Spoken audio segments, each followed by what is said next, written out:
पटेल साहब हो, अंबेडकर जी हो, जितने भी लीडर रहे हैं, उन्होंने इस मुल्क को हिंदू, मुस्लिम, सिख, ईसाई सबका घर बनाया है।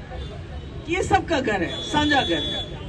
और गांधी जी ने तो अपनी जान भी दे दी इसके लिए, मगर जो आज हालात हो रहे हैं उसमें लड़ाया जा रहा है आपस में। और मुझे डर है, खौफ है, जो 1947 में हालात हुए थे, तो कहीं ना कहीं हमें उसी तरफ लेके जा रहे हैं। क्योंकि जब नौजवान नौकरी का जिक्र करता है, नौकरी की डिमांड करता है, उसको नौकरी नहीं मिलती है।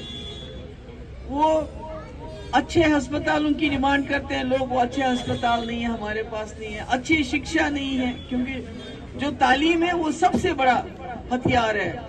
वो इंसान के पर लग जाते हैं तालीम से, वो आप दे नहीं सकते हो। हमारे गलियां, हमारे कोचे, हमारे सड़कें आप ठीक नहीं करते हो, तो क्या करते हो कि मस्जिद को गिरा के इसमें देखो मंदिर ढूंढ दो। यही है ना, यही हो रहा है। अभी देखिए संभल में कितना बुरा हादसा हो गया।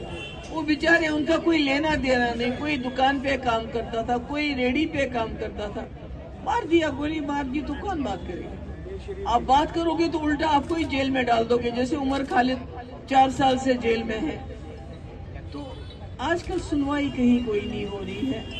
अब देखिए अजमेर शरीफ दरगाह 800 साल पुरानी, जहाँ हिंदू, मुस्लिम, सिख सब जाते हैं, और वो हमारे भाईचारे की, गंगा जमुना तहजीब की निशानी है। अगर कहीं निशानी ढूंढनी हो तो वो अजमेर शरीफ जाके देखना चाहिए कि हमारी हिंदू बहनें, हमारी बच्चियां, हमारी माएँ कैसे वहाँ अपना सर झुकाती हैं, मन्नतें मांगती हैं।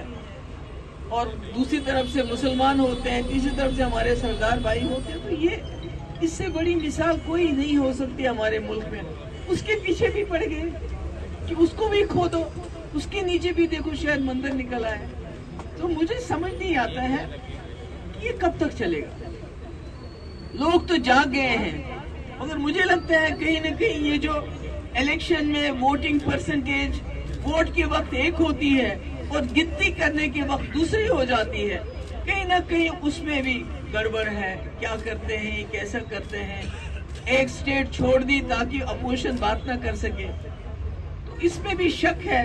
और इलेक्शन कमीशन इसमें कोई जवाब नहीं देता है। अगर 6 बजे जब वोटिंग बंद हुई, परसेंटेज अगर 58 थी, 3 घंटे के बाद वो 68 कैसे होगी, और काउंटिंग से पहले वो 70 कैसे होगी।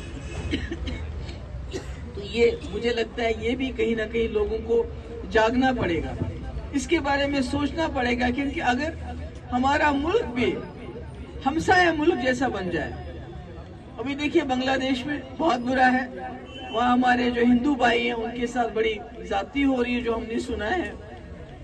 तो यहाँ हम माइनॉरिटीज के साथ ज्यादती कर रहे हैं, तो फर्क क्या है? इतना बड़ा मुल्क हमारा हिंदुस्तान, इतना विशाल, इतना सेक्युलर, पूरी दुनिया में माना जाता है। तो जब हम में और बांग्लादेश में कोई फर्क ही नहीं रहेगा, हमारे यहाँ हम माइनॉरिटीज को तंग करेंगे, उनकी मस्जिदों को तोड़ के शिवलिंग ढूंढेंगे। बांग्लादेश में अगर कोई हिंदू हमारा भाई वहाँ की जाति के खिलाफ बात करता है, उसको जेल में डाल देंगे।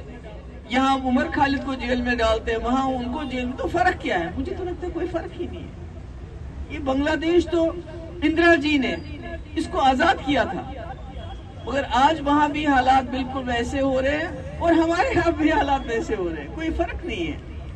तो मुझे लगता है यहाँ के लोगों को, जो हमारे सेक्युलर, देखिए हिंदू मेजॉरिटी सेक्युलर है, इसके बारे में मुझे कोई शक नहीं है। और हमारे सरदार भाई हैं, हमारे मुसलमान भाई हैं, माइनॉरिटी में हैं, तो उनको मतलब वो इसके बगैर कुछ सोच नहीं सकते, उनके पास कोई रास्ता नहीं है मिलजुल के। बांग्लादेश तो इंदिरा जी ने इसको आजाद किया था, मगर आज वहाँ भी हालात बिल्कुल वैसे हो रहे हैं और हमारे यहाँ भी हालात वैसे हो रहे हैं, कोई फर्क नहीं है। तो मुझे लगता है यहाँ के लोगों को, जो हमारे सेक्युलर, देखिए हिंदू मेजॉरिटी सेक्युलर है, इसके बारे में मुझे कोई शक नहीं है।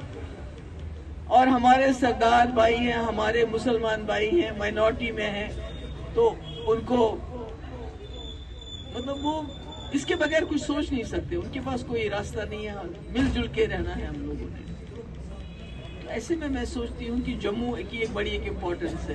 میں جب جموں آتی ہوں تو یہاں میں دیکھتی ہوں سردار بھی چل رہا ہے، گجر بھی چل رہا ہے، پہاڑی بھی چل رہا ہے، ہندو بھی چل رہا ہے، کشمیری بھی چل رہا ہے، جو شکل ابھی کشمیر میں ہمیں نظر نہیں آتی ہے۔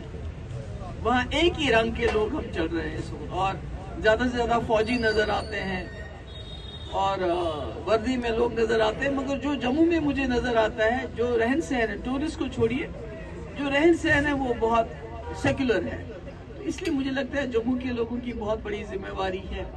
الیکشن میں انہوں نے کیا کیا کیا نہیں کیا، مگر یہاں کے بھائی چارے کو سنبھال کے رکھنا ہے، کیونکہ وہاں سے ہوتے ہوتے مجھے کیا پتا یہاں بھی کسی مسجد پہ نظر پڑ جائے اور یہ کہنا شروع کر دیں، کیونکہ ان کے پاس تو لوگوں کو دینے کے لیے کچھ رہا نہیں ہے۔ نوکریاں، سب سے زیادہ بے روزگاری ہمارے ملک کے اندر، اس میں سب سے زیادہ بے روزگاری جموں کشمیر کے اندر۔ تو الیکشن میں لوگوں کو خوش کرنے کے لیے بجلی ہم پیدا کرتے ہیں، تو ہمارے یہاں کارخانے کیسے کھلیں گے، کیسے چلیں گے؟ ہمارے پاس بجلی پیدا کرنے کے باوجود بجلی ہے ہی نہیں، وہ ملک میں بانٹی جاتی ہے مفت، کہیں 200 یونٹ، کہیں 300 یونٹ، کہیں ہمیں تو کچھ نہیں ملتا۔ ہمیں تو وعدہ کیا ہے نیشنل کانفرنس نے 200 یونٹ دیں گے، اب مجھے نہیں پتا کیا کرتے ہیں وہ۔ تو ایسے میں سمجھتی ہوں کہ ہم سب لوگوں کو اکٹھا رہنا ہے، جموں کو ایک مثال بننا ہے پورے ملک کے لیے، جو ہے اس وقت یہ۔ تو اس لیے میں آپ سب کی شکر گزار ہوں، اور میں امید کرتی ہوں کہ آپ سونو نے جیسے کہا کہ یہاں کے جو 3 وارڈ ہیں وہ پی ڈی پی کے جولی میں آنے چاہیے، اور میں سونو کو ایک بار پھر سے اس کو کمپلیمنٹ کرتی ہوں، بڑی بہادری سے یہ لڑا، آدتیہ لڑا، جیسے یہ مجھے ہی کہیں نظر آیا بی جے پی کی کمپین اس طرح یا کسی اور کی کمپین جس طرح لڑے۔ میں آپ سب کی بہت شکر گزار ہوں، آپ آئے، آپ نے میری بات سنی، اور مجھے امید ہے کہ آپ ان کو کامیاب کر کے ہمارے پاس بھیج دیں گے۔ بہت بہت شکریہ۔